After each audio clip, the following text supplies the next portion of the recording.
Lettre du président national de l'ANC, M. Jean-Pierre Fabre, adressée à son Excellence, M. Jean-Lucien Savy de Tové, président de la République togolaise, chef de l'État. Palais présidentiel, Lomé. Objet. Interpellation solennelle pour violation de la Constitution controversée de la Ve République et usurpation des attributs de la fonction de chef de l'État. Monsieur le Président de la République, je tiens avant toute chose à réaffirmer avec force ma ferme condamnation et mon rejet absolu des manœuvres illégales et illégitimes qui ont conduit à l'imposition d'une prétendue Ve République et d'une nouvelle Constitution arbitrairement infligée à notre pays pour instaurer un régime dit parlementaire en violation manifeste de la Constitution adoptée en 1992 par une écrasante majorité du peuple togolais. Je voudrais également rappeler que c'est ce coup de force, orchestré et perpétré dans la confusion la plus totale par le système RPT-UNIR, qui a fabriqué la fonction présidentielle que vous incarnez aujourd'hui.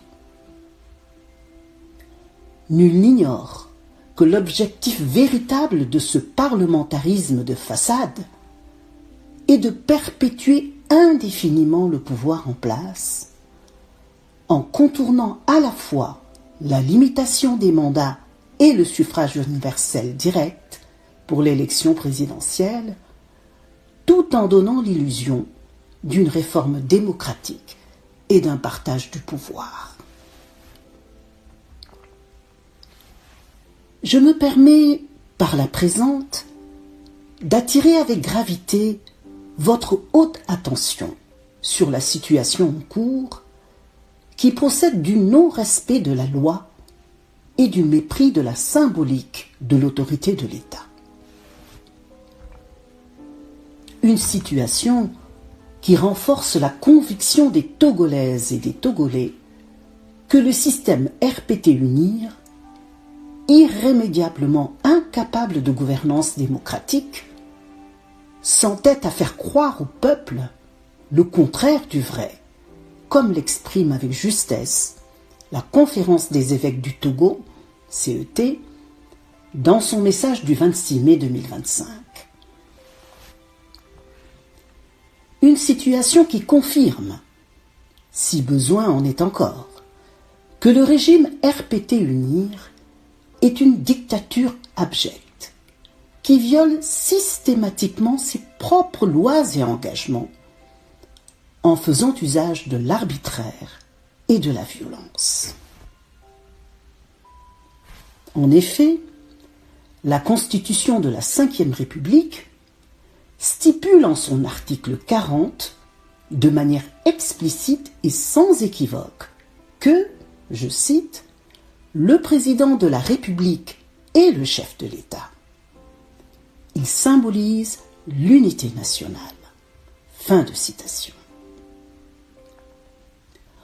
En imposant cette constitution au peuple togolais, le pouvoir RPT-UNIR prétendait s'inspirer des régimes parlementaires établis, qu'il s'agisse de l'Inde, de l'Italie, de l'Allemagne ou encore du Royaume-Uni, où partout l'exercice réel du pouvoir exécutif relève du chef du gouvernement, c'est-à-dire du président du Conseil des ministres. La distinction ainsi posée entre le président du Conseil des ministres et le président de la République n'est pas accessoire. Elle est au cœur même du régime parlementaire. Elle consacre une séparation nette des rôles et des responsabilités. d'un côté, le gouvernement qui assume pleinement la conduite de la politique nationale, de l'autre, la présidence de la République, appelée à demeurer une institution neutre, arbitrale, garante de la continuité de l'État et incarnation de l'unité de la nation, au-dessus des contingences politiques, des intérêts partisans et des manœuvres politiciennes.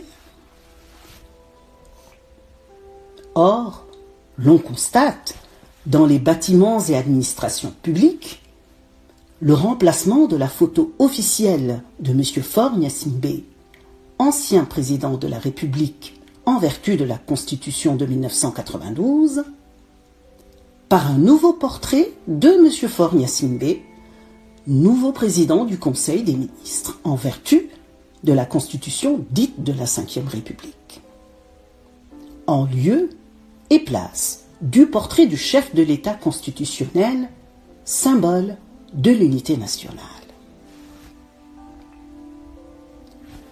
Monsieur le Président de la République, cet acte irrespectueux des principes républicains élémentaires constitue une violation patente de l'esprit et de la lettre de la Constitution que vous avez la charge d'incarner.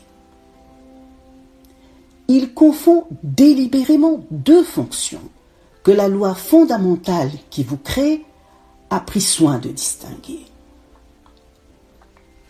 En substituant l'effigie du chef du gouvernement à celle du symbole de l'unité nationale, il opère un détournement de l'autorité de l'État et porte une atteinte directe à la crédibilité de votre charge, déjà largement affaiblie par l'imposture de l'instauration de la Ve République.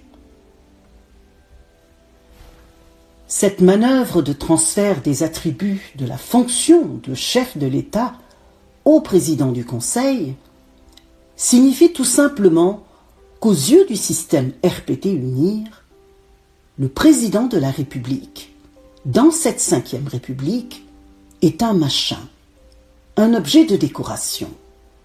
Au total, une institution potiche, insusceptible de jouer le rôle à lui dévolu par la Constitution imposée au peuple, être le chef de l'État et le symbole de l'unité nationale.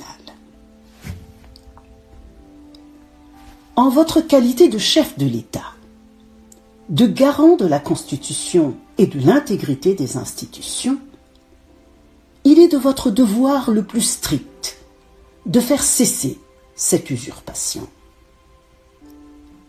La légitimité que vous octroie la Constitution, que vous incarnez, et l'autorité morale de votre fonction commandent que vous rappeliez, avec la fermeté qui s'impose, que le portrait affiché dans les lieux publics, dans les régimes parlementaires, est celui du symbole de l'unité nationale et non celui du chef de la majorité politique au pouvoir. Monsieur le Président de la République, votre formation académique à Sciences Po Bordeaux vous a certainement instruit du poids de l'histoire, de la primauté du droit et de la sacralité des symboles républicains dans la construction et la préservation de la démocratie.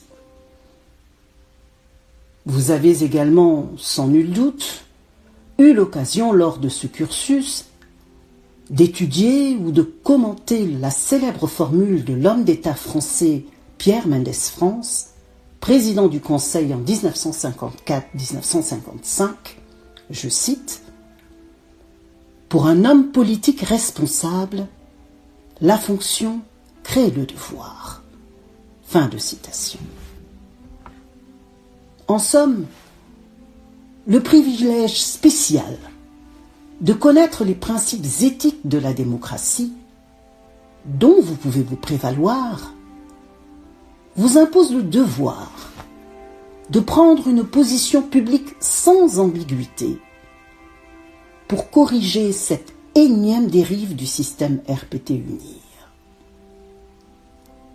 Il vous impose également le devoir de réaffirmer la prééminence de la fonction présidentielle dans la Constitution que vous avez juré de respecter et de faire respecter, et qui stipule en son article 40 que, je cite, « Le président de la République est le chef de l'État, il est le symbole de l'unité nationale. » Fin de citation. Enfin, il n'a certainement pas échappé à votre haute attention que les incohérences de cette Constitution, notamment l'omission de l'autorité compétente et de la procédure pour nommer les membres du gouvernement, entachent gravement le décret du 8 octobre 2025 portant composition du gouvernement. Car ce décret, signé par le président du Conseil des ministres, n'a aucun fondement constitutionnel et donc aucune base légale. Ce qui induit un acte de pure usurpation de compétences, incompatible avec les principes élémentaires de l'état de droit et du régime parlementaire que les autorités togolaises prétendaient instaurer. Aucune explication, si habile soit-elle, ne saurait justifier que l'on cautionne la folle ambition d'un homme et de sa cour, déterminés à se maintenir indéfiniment au pouvoir par des manœuvres aussi grossières qu'indignes. Le spectacle auquel nous assistons est d'une tristesse d'autant plus accablante qu'en dehors de tout fondement constitutionnel, le fonctionnement des institutions repose désormais sur l'arbitraire. Cette situation appelle, à tout le moins, pour la préservation et le respect de la République, une action conséquente et diligente que les Togolaises et les Togolais attendent du président de la République, qui est le chef de l'État. Dans cette même attente, je vous prie d'agréer, Monsieur le Président de la République, l'expression de ma très haute considération. Signé Jean-Pierre Fabre, lu par Béatrice Manavi Akinucho.